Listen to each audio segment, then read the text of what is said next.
আসসালামু আলাইকুম, কেমন আছেন সবাই? আজকে করব মজাদার সাথে চালতের আচার।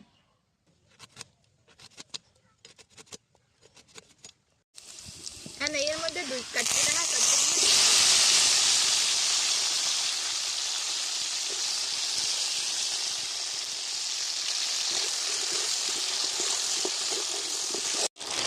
এবার দিব পরিমাণ মতো চিনি। আপনারা চাইলে গুড় দিয়েও বানাইতে পারেন।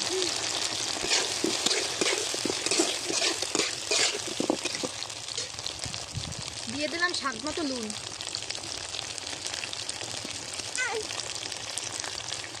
মরিচের গুঁড়া,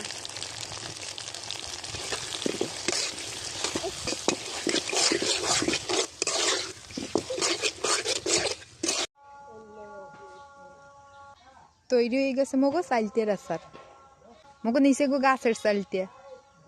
মগো ফেসবুক পেজের নাম কি জানেন? রেজা 360 ব্লগ। ভিডিওতেও দেওয়া আছে, সবাই একটু ফলো করে দিবেন।